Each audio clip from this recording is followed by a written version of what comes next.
Arawak men and women, naked, tawny, and full of wonder, emerged from their villages onto the island's beach and swam out to get a closer look at the strange big boat.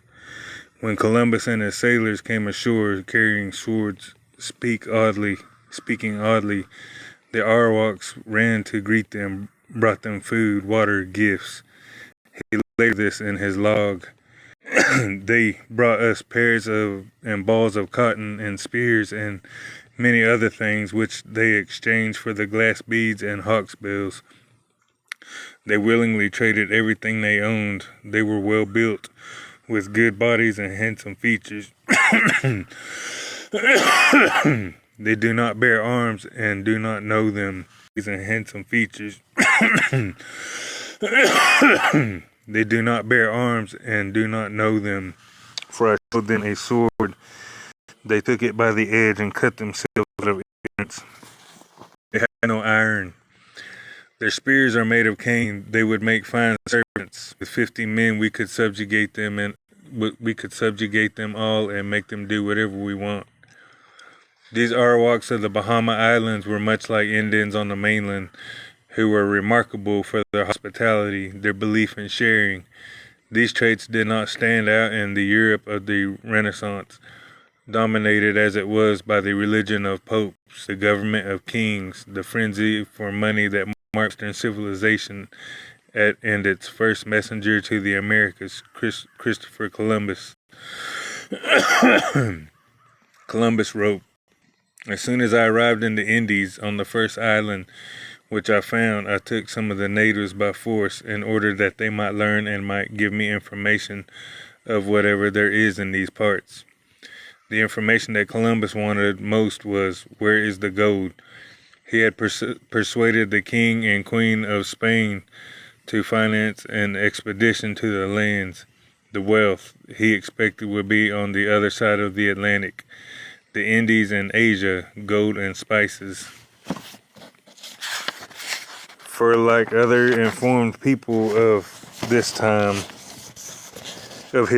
he knew the world was round and he could sail west in order to get to the Far East.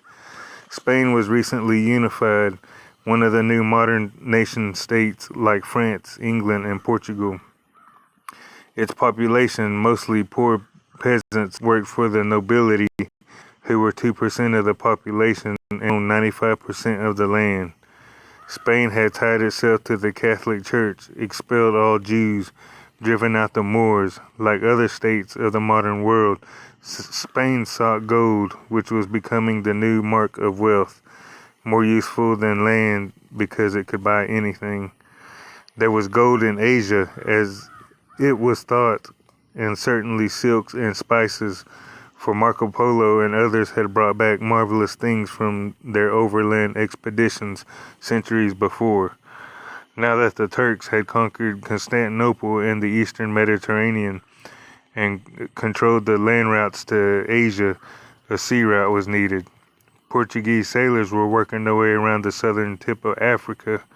Spain decided to gamble on a long sail across an unknown ocean.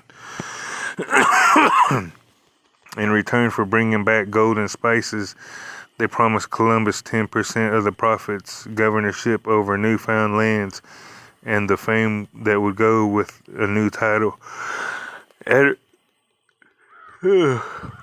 Admiral of the Ocean Sea. He was a merchant's clerk from the Italian city of Genoa, part-time weaver, and expert sailor. He set out with 3 sailing ships, the largest of which was the Santa Maria, perhaps 100 feet long, and 39 crew members. Columbus would never have made it to Asia, which was thousands of miles further away than he had calculated, imagining a smaller world. He would have been doomed by that great expanse of sea, but he was lucky. 1/4 of the way there he came upon an unknown, uncharted land that lay between Europe and Asia, the Americas. It was early October 1492, and 33 days since he and his crew had left the Canary Islands off the Atlantic coast of Africa. Now they saw branches and sticks floating in the water. They saw flocks of birds. These were signs of land. Then on October 12th, a sailor called Rodrigo saw the early morning moon shining on white sands and cried out. It was an island in the Bahamas, the Caribbean Sea. The first man to sight land was supposed to get a yearly pension of 10,000 maravedis for life, but Rodrigo never got it. Columbus claimed he had seen a light the evening before. He got the reward. So approaching land, they were met by the Arawak Indians, who swam out to greet them. The Arawaks lived in village communes and had a developed agriculture of corn, yams, and cassava. They could spin and weave, but they had no horses or work animals. They had no iron, but they wore tiny gold ornaments in their ears. This was to have enormous consequences. It led Columbus to take some of them aboard ship as prisoners because he insisted that they guide him to the source of the gold. He then sailed to what is now Cuba, then to Hispaniola. There, bits of visible gold in the rivers and a gold mask presented to Columbus by a local Indian chief led to wild visions of gold fields. On Hispaniola, out of timbers from the Santa Maria, which had run aground, Columbus built a fort, the first European military base in the Western Hemisphere. He called it Navidad and left 39 crew members there with instructions to find and store the gold. He took more Indian prisoners and put them aboard his two remaining ships. At one part of the island, he got into a fight with Indians who refused to trade as many bows and arrows as he and his men wanted. Two were run through with swords and bled to unaliving. Then the Nina and the Pinta set sail for the Azores and Spain. When the weather turned cold, the Indian prisoners began to die. Columbus's report to the court in Madrid was extravagant. He insisted he had reached Asia, but it was Cuba, and an island off the coast of China, Hispaniola. His descriptions were part fact, part fiction. Hispaniola is a miracle. Mountains and hills, plains and pastures are both fertile and beautiful. The harbors are unbelievably good, and there are many wide rivers of which the majority contain gold. There are many spices and great mines of gold and other metals. The Indians, Columbus reported, are so naive and so free with their possessions that no one who has not witnessed them would believe it. When you ask for something they never say no. To the contrary, they offer to share with anyone. He concluded his report by asking for a little help from their majesties, and in return he would bring them from his next voyage as much gold as they need, and as many slaves as they ask. He was full of religious talk. Thus, the eternal God, our Lord, gives victory to those who follow his way over apparent impossibilities. Because of Columbus's exaggerated report and promises, his second expedition was given 17 ships and more than 1,200 men. The aim was clear: slaves and gold. They went from island to island in the Caribbean, taking Indians as captives. But as word spread of the Europeans' intent, they found more and more empty villages. On Haiti, they found that the sailors left behind at Fort Navidad had been unalived in a battle with the Indians, after they had roamed the island in gangs looking for gold, taking women and children as slaves for sex and labor. Now from his base on Haiti, Columbus sent expedition after expedition into the interior. They found no gold fields, but had to fill up the ships returning to Spain with some kind of dividend. In the year 1495, they went on a great slave raid, rounded up 1,500 Arawak men, women, and children, put them in pens guarded by Spaniards and dogs, then picked the 500 best specimens to load onto ships. Of those 500, 200 died en route. The rest arrived alive in Spain and were put up for sale by the archdeacon of the town, who reported that although the slaves were naked as the day they were born, they showed no more embarrassment than animals. Columbus later wrote, "Let us in the name of the Holy Trinity go on sending all the slaves that can be sold." But too many of the slaves died in captivity, and so Columbus, desperate to pay back dividends to those who had invested, had to make good his promise to fill the ships with gold. In the province of Chacao on Haiti, or Sacao, where he and his men imagined huge gold fields to exist, they ordered all persons 14 years or older to collect a certain quantity of gold every 3 months. When they brought it, they were given copper tokens to hang around their necks. Indians found without a copper token had their hands cut off and bled to unaliving. The Indians had been given an impossible task. The only gold around was bits of dust garnered from the streams. So they fled, were hunted down with dogs, and were unalived. Trying to put together an army of resistance, the Arawaks faced Spaniards who had armor, muskets, swords, and horses. When the Spaniards took prisoners, they hanged them or burned them to unaliving. Among the Arawaks, mass self-unalivings began with cassava poison. Infants were unalived to save them from the Spaniards. In 2 years, through unaliving, mutilation, or self-unaliving, half of the 250,000 Indians on Haiti were dead, unalived.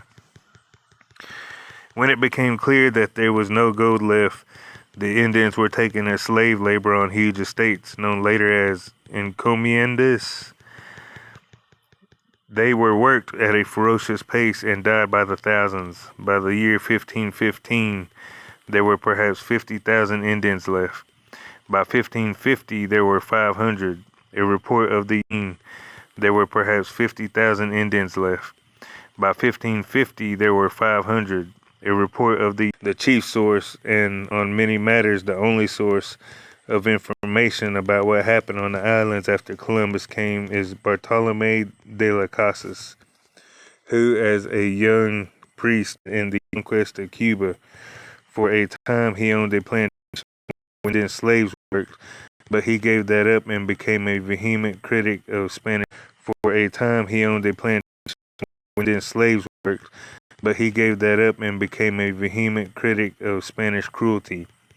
Las Casas transcribed Columbus' journal, and in his 50s he became a vehement critic of Spanish cruelty.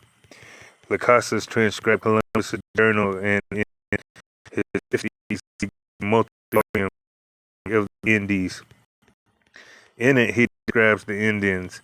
They are agile, he says, and can swim long distances, especially women.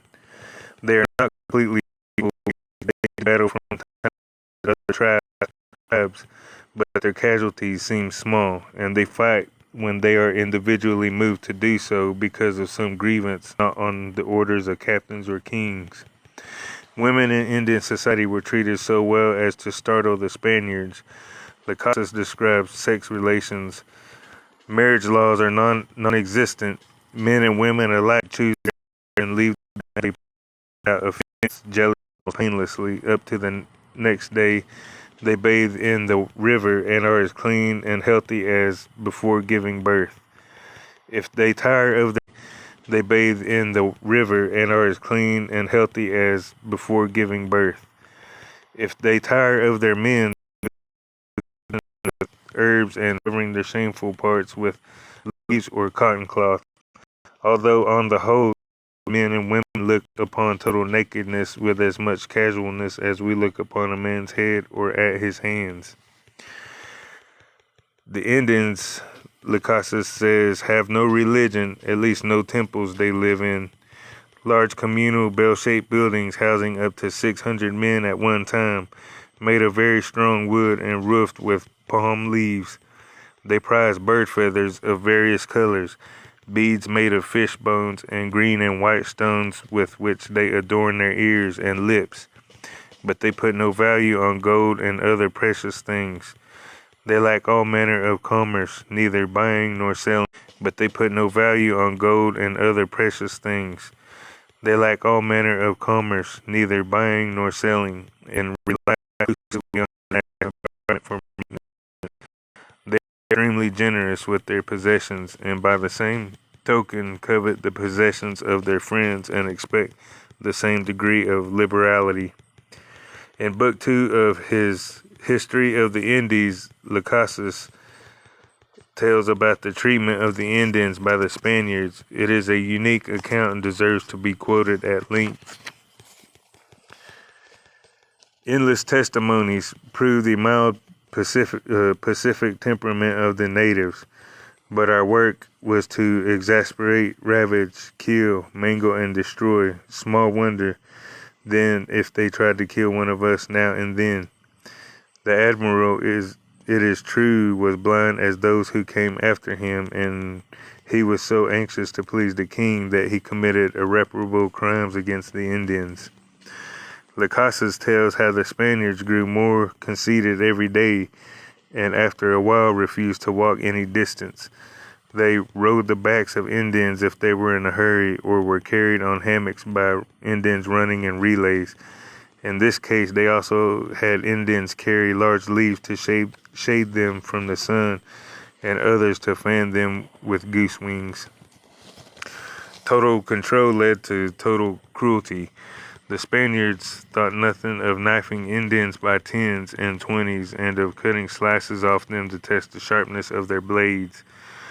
Las tells how 2 of these so-called Christians met 2 Indian boys one day, each carrying a parrot.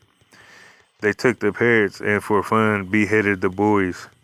The Indians' attempts to defend themselves failed, and when they ran off into the hills, they were found and killed. So Las reports they suffered and died in the mines and other labors in desperate silence, knowing not a soul in the world to whom they could turn for help. He describes their work in the mines. Mountains are stripped from top to bottom and bottom to top 1,000 times. They dig, split rocks, move stones, and carry dirt on their backs to wash it in the rivers, while those who wash gold stay in the water all the time, with their backs bent so constantly it breaks them. And when water invades the mines, the most arduous task of all is to dry the mines by scooping up pans full of water and throwing it up outside. After each 6 or 8 months' work in the mines, which was the time required of each crew to dig enough gold for melting up to 1/3 of the men unalived. While the men were sent many miles away to the mines, the wives remained to work the soil, forced into the excruciating job of digging and making thousands of hills for cassava plants. Thus husbands and wives were together only once every 8 or 10 months, and when they met, they were so exhausted and depressed on both sides, they ceased to procreate. As for the newly born, they unalived early because their mothers, overworked and famished, had no milk to nurse them. And for this reason, while I was in Cuba, 7,000 children died in three months. Some mothers even drowned their babies from sheer desperation. In this way, husbands unalived in the mines, wives unalived at work, and children unalived from lack of milk. And in a short time, this land, which was so great, so powerful and fertile, was depopulated. My eyes have seen these acts so foreign to human nature, and now as I tremble as I write.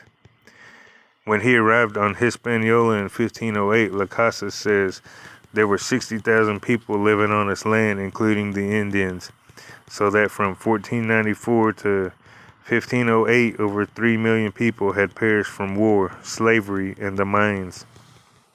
Who in future generations will believe this? I myself, writing it as a knowledgeable eyewitness, can hardly believe it. Thus began the history, 500 years ago, of the European invasion of the Indian settlements in the Americas.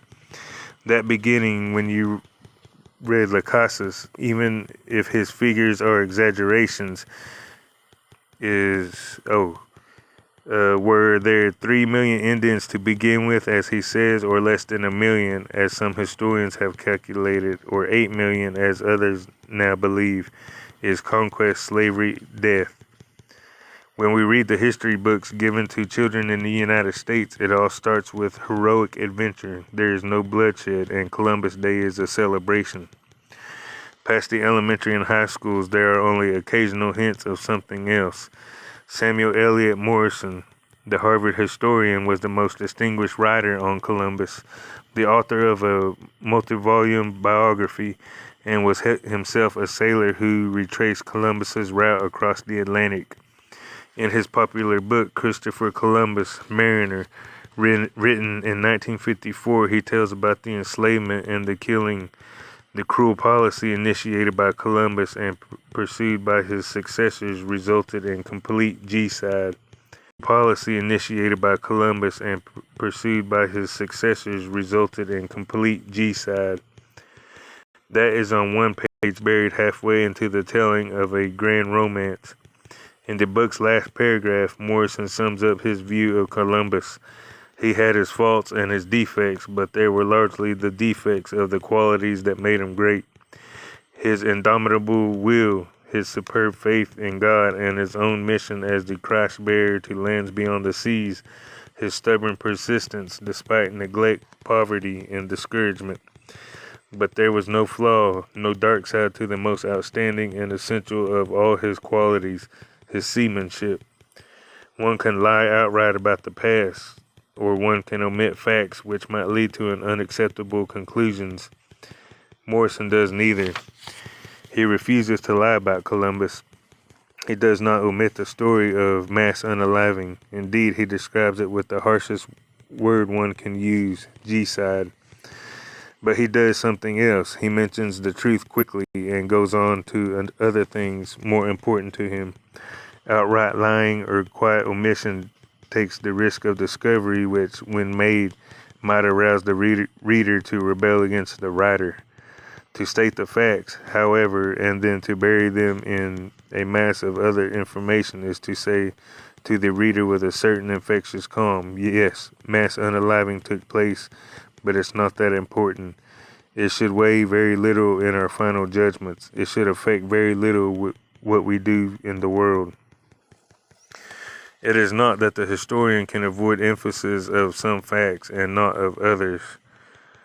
This is as natural to him as the mapmaker who, in order to produce a usable drawing for practical purposes, must first flatten and distort the shape of the earth, then choose out the bewildering mass of geographic information, those things needed for the purpose of this or that particular map. My argument cannot be against selection, simplification, emphasis, which are inevitable for both cartographers and historians, but the mapmaker's distortion is a technical necessity for a common purpose shared by all people who need maps. The historian's distortion is more than technical, it is ideological. It is released into a world of contending interests, where any chosen emphasis supports some kind of interest, whether economic or political or racial or national or sexual. Furthermore, this ideological interest is not openly expressed in the way a mapmaker's technical interest is obvious. No, it is presented as if all readers of history had a common interest which historians serve to the best of their ability. This is not intentional deception. The historian has been trained in a society in which education and knowledge are put forward as technical problems of excellence and not as tools for contending social classes, races, and nations. To emphasize the heroism of Columbus and his successors as navigators and discoverers, and to de-emphasize the genocide is not a technical necessity but an ideological choice. It serves unwittingly to justify what was done. My point is not that we must, in telling history, accuse, judge, condemn Columbus in absentia. It is too late for that. It would be a useless scholarly exercise in morality, but the easy acceptance of atrocities as a deplorable but necessary price to pay for progress that is still with us. One reason these atrocities are still with us is that we have learned to bury them in a mass of other facts, as radioactive wastes are buried in containers in the earth. We have learned to give them exactly the same proportion of attention that teachers and writers often give them in the most respectable of classrooms and textbooks.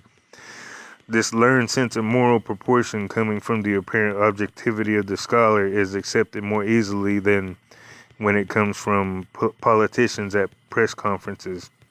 It is therefore more deadly.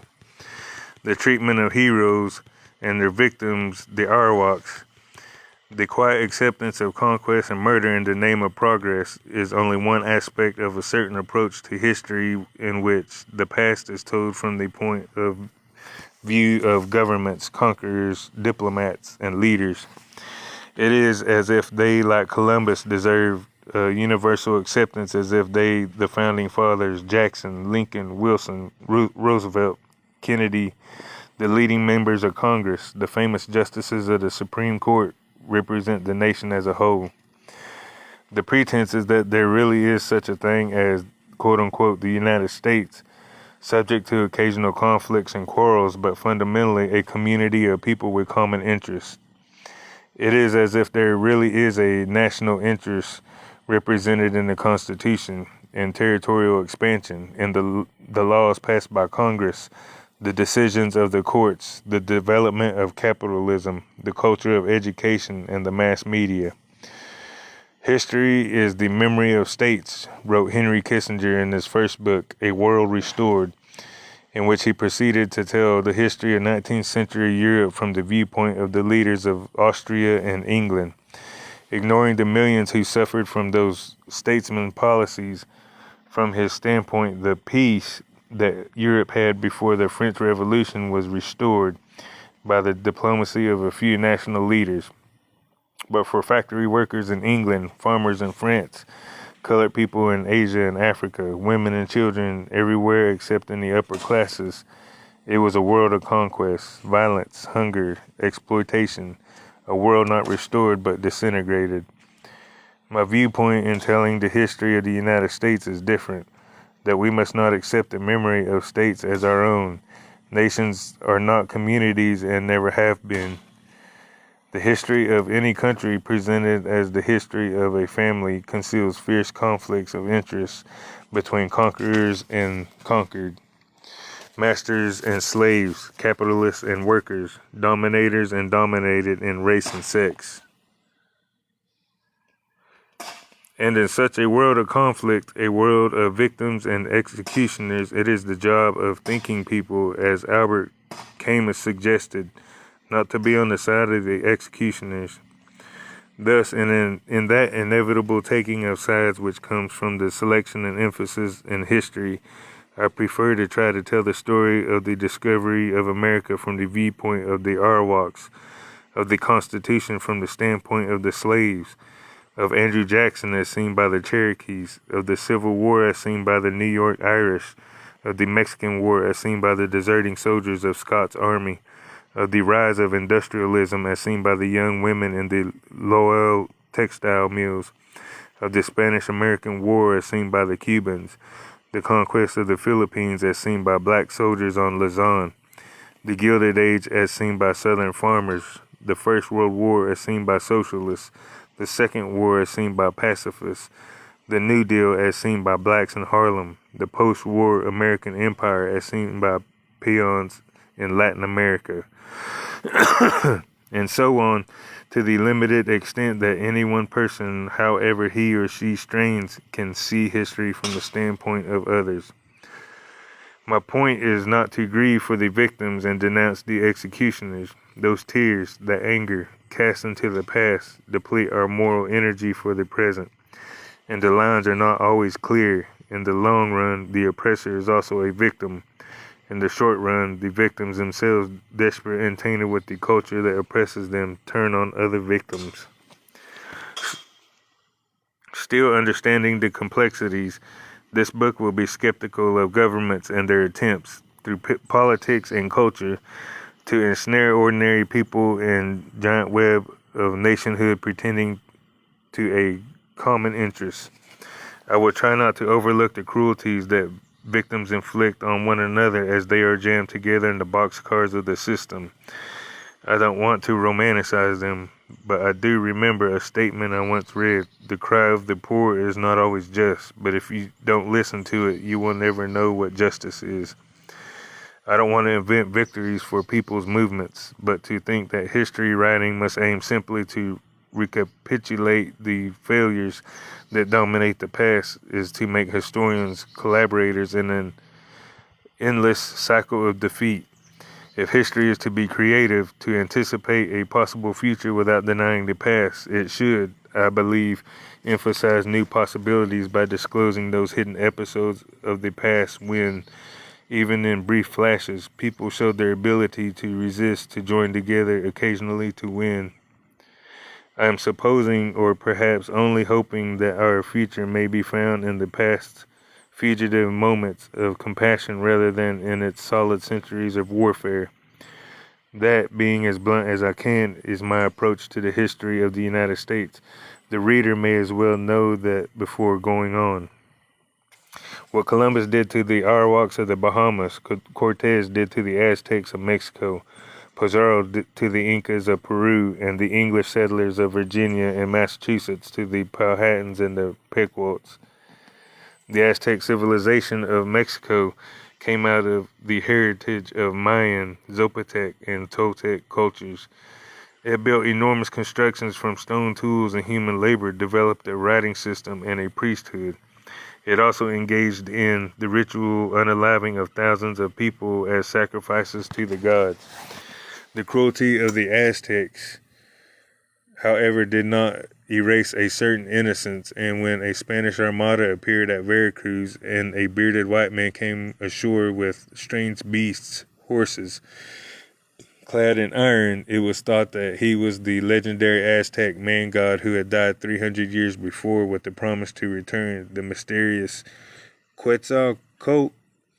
And so they welcomed him with munificent hospitality. That was Hernando Cortez, come from Spain with an expedition financed by merchants and landowners and blessed by the deputies of God, with one obsessive goal, to find gold.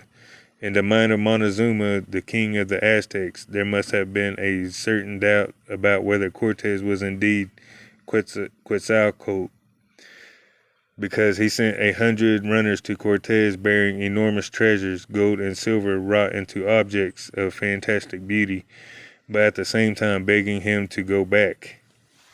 Cortez then began his march of unaliving from town to town, using deception, turning Aztec against Aztec, unaliving with the kind of deliberateness that accompanies a strategy to paralyze the will of the population by a sudden frightful deed.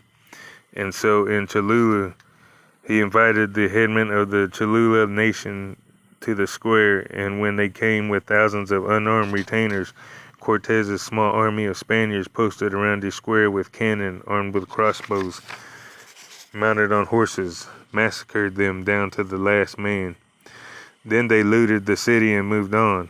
When their cavasade of unaliving was over, they were in Mexico City. Montezuma was unalive, and the Aztec civilization, shattered, was in the hands of the Spaniards.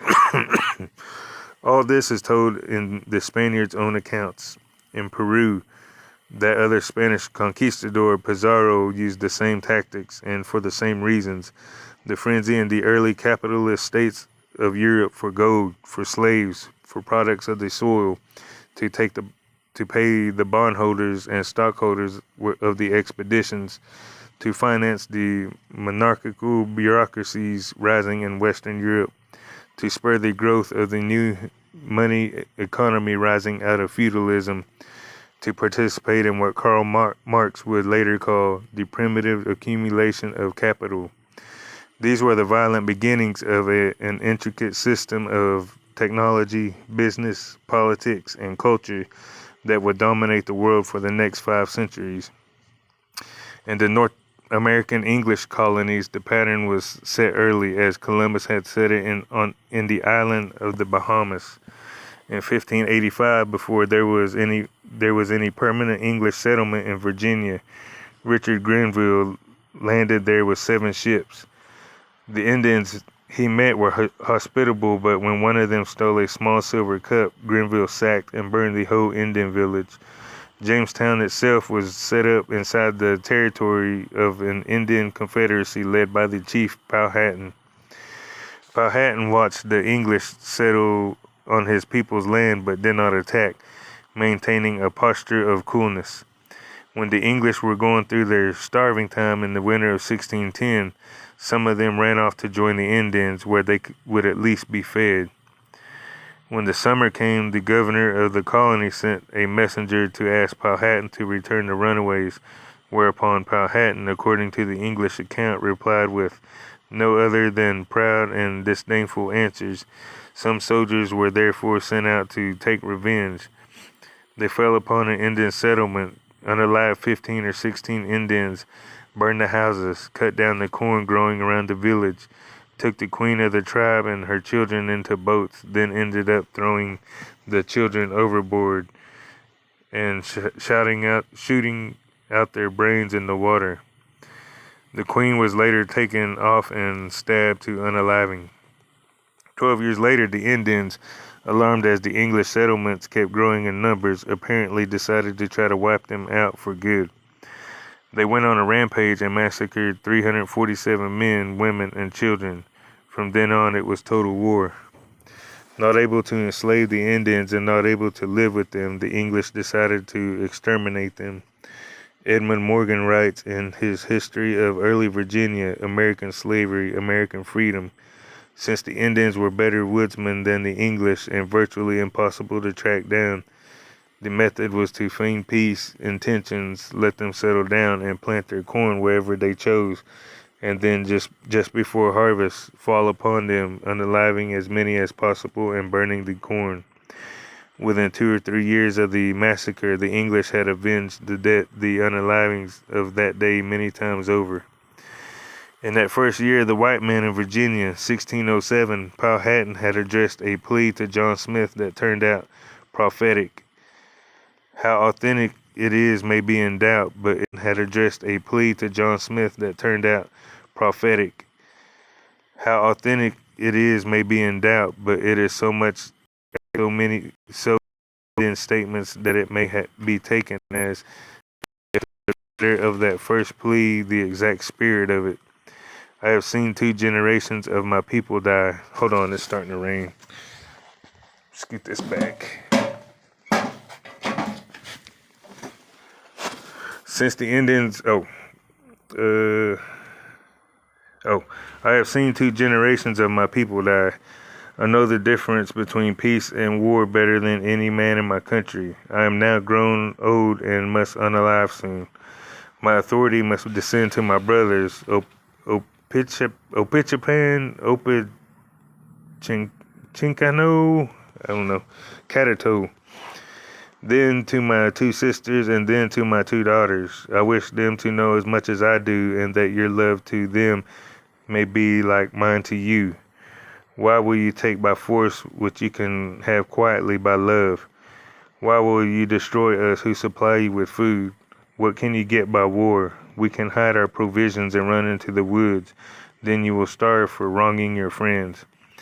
Why are you jealous of us? We are unarmed and willing to give you what you ask, if you come in a friendly manner, and not so simple as not to know that it is much better to eat good meat, sleep comfortably, live quietly with my wives and children, laugh and be merry with the English, and trade for their copper and hatchets, than to run away from them and to lie cold in the woods, feed on acorns, roots, and such trash, and be so hunted that I can neither eat nor sleep. In those wars, my men must sit up watching, and if a twig break, they all cry out, "Here comes Captain Smith." So I must end my miserable life. Take away your guns and swords, the cause of all your jealousy, or you may all unalive in the same manner. When pilgrims came to New England, they too were coming not to vacant land, but to territory inhabited by tribes of Indians. The governor of the Massachusetts Bay Colony, John Winthrop, created the excuse to take Indian land by declaring the area legally a vacuum. The Indians, he said, had not subdued the land and therefore had only a natural right to it, but not a civil right. A natural right did not have legal standing. The Puritans also appealed to the Bible. Psalms 2:8, "Ask of me, and I shall give thee the heathen for thine inheritance, and the uttermost parts of the earth for thy possession." And to justify their use of force, they to take the land, they cited Romans 13:2. Whosoever therefore resisted the power resisted the ordinance of God, and they that resist shall receive themselves damnation. The Puritans lived in uneasy truce with the Pequot Indians, who occupied what is now southern Connecticut and Rhode Island. But they wanted them out of the way. They wanted their land, and they seemed to want also to establish their rule firmly over Connecticut settlers in that area. The murder of a white trader, Indian kidnapper, and troublemaker became an excuse to make war on the Pequots in 1636. A punitive expedition left Boston to attack the Narragansett Indians on Block Island, who were lumped with the Pequots, as Governor Winthrop wrote. They had commissioned to put to unaliven the men of Block Island, but to spare the women and children, and to bring them away and to take possession of the island, and from thence to go to the Pequots to demand the unalivings of Captain Stone and other English, and 1,000 fathom of wampum for damages, etc., and some of their children as hostages, which if they should refuse, they were to obtain it by force. The English landed and killed some Indians, but the rest hid in the thick forest of the island, and the English went from one deserted village to the next, destroying crops. Then they sailed back to the mainland and raided Pequot villages along the coast, destroying crops again. One of the officers of that expedition in his account gives some insight into the Pequots they encountered. The Indians spying of us came running in multitudes along the waterside, crying, "What cheer, Englishmen? What cheer? What do you come for?" They, not thinking we intended war, went on cheerfully. So the war with the Pequots began. Massacres took place on both sides. The English developed a tactic of warfare used earlier by Cortez and later, in the 12th century, even more systematically, deliberate attacks on non-combatants for the purpose of terrorizing the enemy. This, in ethno-historian Francis Jennings' interpretation of Captain John Mason's attack on a Pequot village on the Mystic River near Long Island Sound. Mason proposed to avoid attacking Pequot warriors, which would have overtaxed his unseasoned, unreliable troops. Battle as such was not his purpose. Battle is only one of the ways to destroy the enemy's will to fight. Massacre can accomplish the same end with less risk, and Mason had determined that massacre would be his objective. So the English set fire to the wigwams of the village. By their own account, the captain also said, "We must burn them," and immediately stepping into the wigwam, brought out a firebrand and putting it into the mats with which they were covered, set the wigwams on fire. William Bradford, in his History of the Plymouth Plantation, written at the time, describes John Mason's raid on the Pequot village. Those that escaped the fire were slain with the sword. Some hewed to pieces, others run through with their rapiers, so as they were quickly dispatched, and very few escaped. It was conceived they destroyed about 400 at this time. It was fearful sight to see them thus frying in the fire, and the streams of blood quenching the same. And horrible was the stench and scent thereof.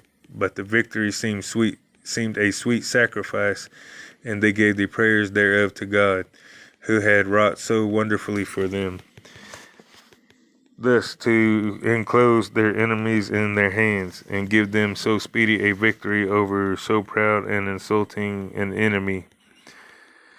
As Dr. Cotton Mather, Puritan theologian, put it, it was supposed that no less than 600 Pequot souls were brought down to hell that day. The war continued. Indian tribes were used against one another, and never seemed able to join together in fighting the English. Jennings sums up, "The terror that was very, very real among the Indians, but in time they come to meditate upon its foundations. They drew 3 lessons from the Pequot War. 1, that the Englishman's most solemn pledge would be broken whenever obligation conflicted with advantage. 2, that the English way of war had no limit of scruple or mercy, and 3, that weapons of Indian making were almost useless against weapons of European manufacture. These lessons the Indians took to heart. A footnote on Virgil Vogel's book, This Land Was Ours, says the official figure on the number of Pequots now in Connecticut is 21 persons. 40 years after the Pequot War, Puritans and Indians fought again. This time it was the Wampanoags occupying the south shore of Massachusetts Bay, who were in the way and also beginning to trade some of their land to people outside the Massachusetts Bay Colony. Their chief, Massasoit, was unalive. His son, Wamsuta, had been unalived by Englishmen, and Wamsuta's brother, Metacom, became chief. The English found their excuse, an unaliving which they contributed to Metacom, and they began a war of conquest against the Wampanoags, a war to take their land. They were clearly the aggressors, but claimed they attacked for preventive purposes. As Roger Williams, more friendly to the Indians than most, put it, all men of conscience or prudence apply to windward to maintain their wars to be defensive. Jennings said the elite of the Puritans wanted the war. The ordinary white Englishman did not want it and often refused to fight. The Indians certainly did not want war, but they matched atrocity with atrocity. When it was over in 1676, the English had won, but their resources were drained. They had lost 600 men. 3,000 Indians were unalive, including Metacom himself. Yet the Indian raids did not stop. For a while, the English tried softer tactics, but ultimately it was back to annihilation. The Indian population of 10 million that lived north of Mexico when Columbus came would ultimately be reduced to less than 1 million. Huge numbers of Indians would unalive from diseases introduced by the whites. A Dutch traveler in New Netherland wrote in 1656 that the Indians affirmed that before the arrival of the Christians and before the smallpox broke out amongst them, they were 10 times as numerous as they now are, and that their population had been melted down by this disease, whereof 9/10 of them have unalived. When the English first settled Martha's Vineyard in 1642, the Wampanoags there numbered perhaps 3,000. There were no wars on that island, but by 1764, only 313 Indians were left there. Similarly, Block Island Indians numbered perhaps 1,200 to 1,500 in 1662, and by 1774 were reduced to 51. Behind the English invasion of North America, behind their massacre of Indians, their deception, their brutality, was that special, powerful drive born in civilizations based on private property. It was a morally ambiguous drive. The need for space, for land, was a real human need. But in conditions of scarcity in a barbarous epoch of history ruled by competition, this human need was transformed into the unaliving of whole peoples. Roger Williams said it was a depraved appetite after the great vanities, dreams, and shadows of this vanishing life, great portions of land in this wilderness as if were in as great necessity and danger for want of great portions of land as poor, hungry, thirsty seamen have after sick and stormy, a long and starving passage. This is one of the gods of New England, which the living and most high eternal will destroy and famish. Was all this bloodshed and deceit from Columbus to Cortez, Pizarro, and the Puritans a necessity for the human race to progress from savagery to civilization? Was Morrison right in burying the story of genocide inside a more important story of human progress? Perhaps a persuasive argument can be made, as it was made by Stalin when he unalived peasants for industrial progress in the Soviet Union, as it was made by Churchill explaining the bombings of Dresden and Hamburg, and Truman explaining Hiroshima.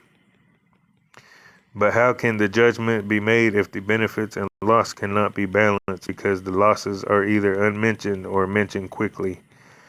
The quick disposal might be acceptable to the middle and upper classes of the conquering and advanced countries, but is it acceptable to the poor of Asia, Africa, Latin America, or to the prisoners in Soviet labor camps, or the blacks in urban ghettos, or the Indians on reservations, to the victims of that progress which benefits a privileged minority in the world? Was it acceptable to the miners and railroaders of America, the factory hands, the men and women who died by the hundreds of thousands from accidents or sickness, where they worked or where they lived, casualties of progress? And even the privileged minority, must it not reconsider with that practicality which even privilege cannot abolish, the value of its privileges when they become threatened by the anger of the sacrifice, whether in organized rebellion, unorganized riot, or simply those brutal individual acts of desperation labeled crimes by law and state? If there are necessary sacrifices to be made for human progress, is it not essential to hold to the principle that those to be sacrificed must make the decisions themselves? We can all decide to give up something of ours, but do we have the right to throw into the fire the children of others, or even our own children, for a progress which is not nearly clear and present as sickness or health, life and death? What did people in Spain get out of all that death and brutality visited on the Indians of the Americas? For a brief period in history, there was the glory of a Spanish empire in the Western Hemisphere, as Hans Koning sums it up in his book Columbus, His Enterprise. For all the gold and silver stolen and shipped to Spain did not make the Spanish people richer. It gave their kings an edge in the balance of power for a time, a chance to hire more mercenary soldiers for their wars. They ended up losing those wars anyway, and all that was left was a deadly inflation, a starving population, the rich richer, the poor poorer, and a ruined peasant class. Beyond all that, how certain are we that what was destroyed was inferior? Who were these people who came out on the beach and swam to bring presents to Columbus and his crew? Who watched Cortez and Pizarro ride through their countryside? Who peered out of the forest at the first white settlers of Virginia and Massachusetts? Columbus called them Indians because he miscalculated the size of the earth. In this book, we too call them Indians with some reluctance, because it happens too often that people are saddled with names given them by their conquerors. And yet there is some reason to call them Indians, because they did come perhaps 25,000 years ago from Asia, across the land bridge of the Bering Straits to Alaska. Then they moved southward seeking warmth and land, and in a track lasting thousands of years that took them into North America, then Central and South America. In Nicaragua and Brazil and Ecuador, their petrified footprints can still be seen, along with the print of bison who disappeared about 5,000 years ago. So they must have reached South America at least that far back. See how long I've been live real quick. Almost an hour. Widely dispersed over the great landmass of the Americas, they numbered approximately 75 million people by the time Columbus came, perhaps 25 million in North America.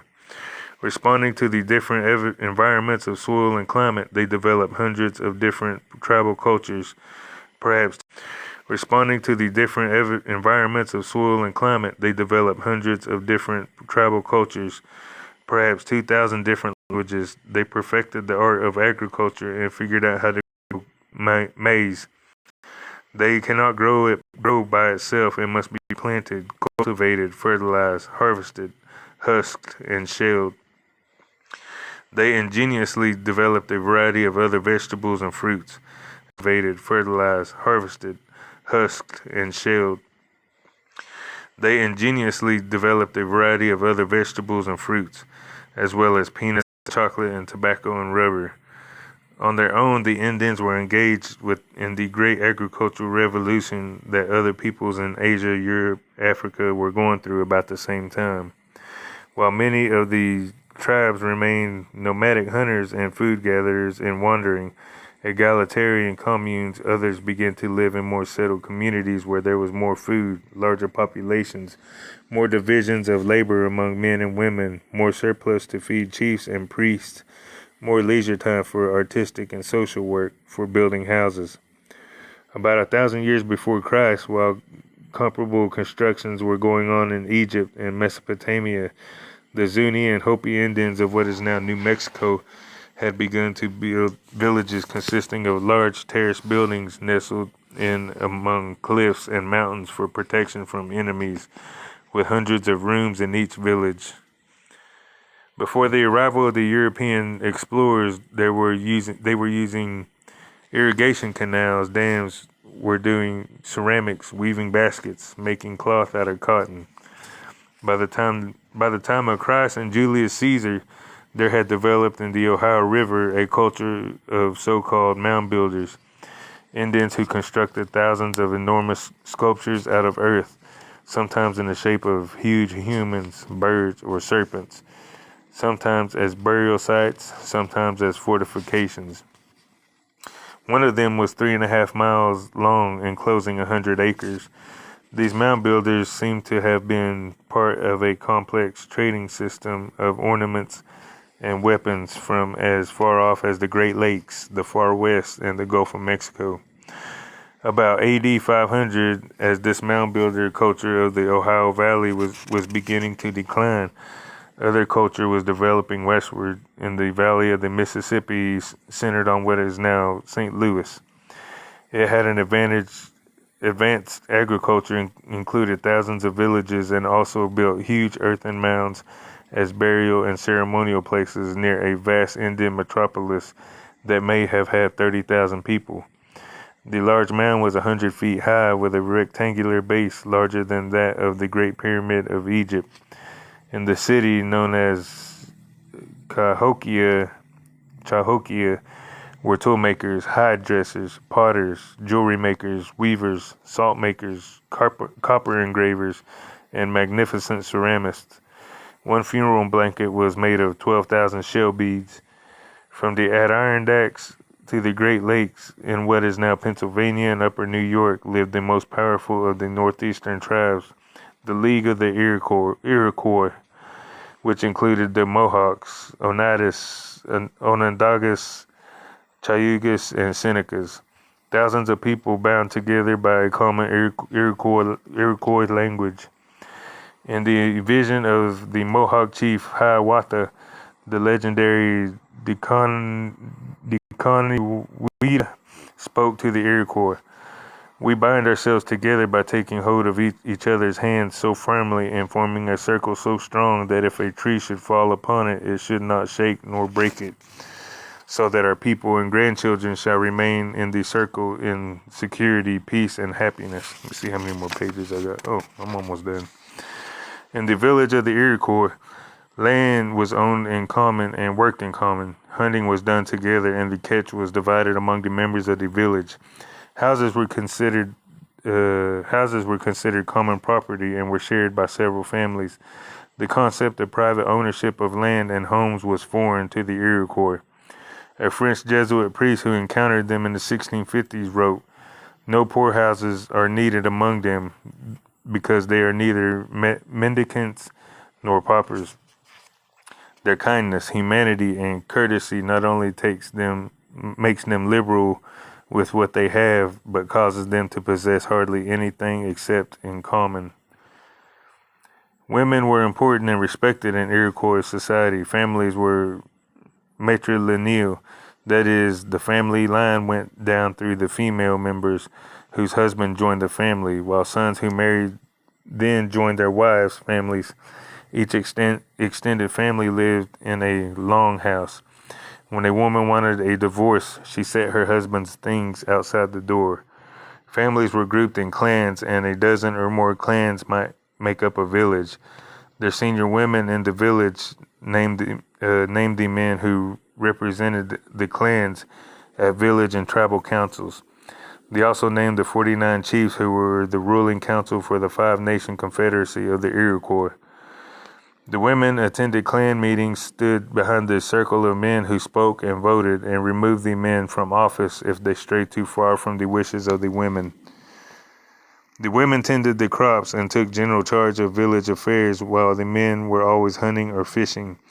And since they supplied the moccasins and food for warring expeditions, they had some control over military matters. As Gary B. Nash notes in his fascinating study of the early, early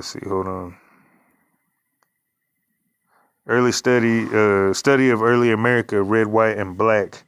Thus, power was shared between the sexes, and European idea of male dominancy and female subordination in all things was conspicuously absent in Iroquois society. Children in Iroquois society, while taught the cultural heritage of their people and solidarity with the tribe, were also taught to be independent, not to submit to overbearing authority. They were taught equality in status and the sharing of possessions. The Iroquois did not use harsh punishment on children. They did not insist on early weaning or early toilet training, but gradually allowed the children to learn self-care. All of this was in sharp contrast to European values as brought over by first colonists, a society of rich and poor, controlled by priests, by governors, by male heads of families. For example, the pastor of the Pilgrim colony, John Robinson, thus advised his parishioners how to deal with their children. And surely there is in all children a stubbornness and stoutness of mind arising from natural pride, which must in the first place be broken and beaten down, that so the foundation of their education being laid in humility and tractableness, other virtues may in their time be built thereon. Gary Nash describes Iroquois culture. No laws and ordinances, sheriffs and constables, judges and juries, or courts and jails. The apparatus of authority in Europe society rival. Yet boundaries. Hold on. Okay. Where authority in European societies were to be found in the Northeast woodlands prior to European arrival. Yet boundaries of acceptable behavior were firmly set. Through priding themselves on the autonomous individual, Iroquois maintained a strict sense of right and wrong. Food or acted invalorously in war, was shamed by his people and ostracized from their company until he had atoned for his actions and demonstrated to their satisfaction that he had morally purified himself. Not only the Iroquois but other Indian tribes behaved the same way. In 1635, Maryland Indians responded to the governor's demand that if any of them unalived an Englishman, the guilty one should be delivered up for punishment according to English law. The Indians said, "It is the manner amongst us Indians that if any such accident happen, we do redeem the life of a man that is so slain with 100 arms length of beads. And since that you are here strangers and come into our country, you should rather conform yourself to the customs of our country than impose yours upon us." So Columbus and his successors were not coming into an empty wilderness, but into a world which in some places was as densely populated as Europe itself, where the culture was complex, where human relations were more egalitarian than in Europe, and where the relations among men, women, children, and nature were more beautifully worked out than perhaps any place in the world. There were people without a written language, but with their own laws, their poetry, their history, kept in memory and passed on in an oral vocabulary more complex than Europe's, accompanied by song, dance, and ceremonial drama. They paid careful attention to the development of personality, intensity of will, independence and flexibility, passion and potency, to their partnership with one another and with nature. John Collier, an American scholar who lived among Indians in the 1920s and 1930s in the American Southwest, said of their spirit, "Could we make it our own, there would be an eternally inexhaustible earth and for everlasting peace." Perhaps there is some romantic mythology in that, but the evidence from European travelers in the 16th, 17th, and 18th centuries, put together recently by an American specialist on Indian life, William Brandon, is overwhelmingly supportive of much of that myth. Even allowing for the imperfection of myths, it is enough to make us question, for that time and ours, the excuse of progress and the annihilation of races and the telling of history from the standpoint of the conquerors and leaders of Western civilization. Okay, so that's chapter 1. I got chapter 2 in on my YouTube channel. This one I'm gonna upload as soon as I can. So if you want to catch if you heard chapter 1, chapter 2 will be up, or chapter 1 will be up, but chapter 2 is already up, so you can read them.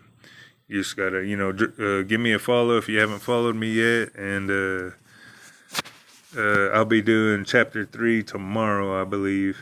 Yeah, I'm gonna try to do it tomorrow, but I appreciate everybody for coming in, and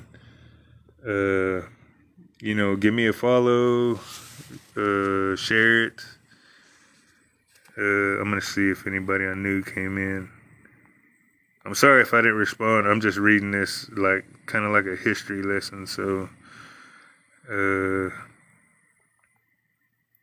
yeah. So thank you for everybody that came in, and chapter 3 will be tomorrow. I'm not sure what time tomorrow, but I will upload chapter 3 as soon as I get done. As soon as I upload this to my phone, I'm going to upload it to YouTube, and you can watch chapter 1 and chapter 2. But thank you for coming to the live, and I will see y'all maybe tomorrow. Let me end the live here.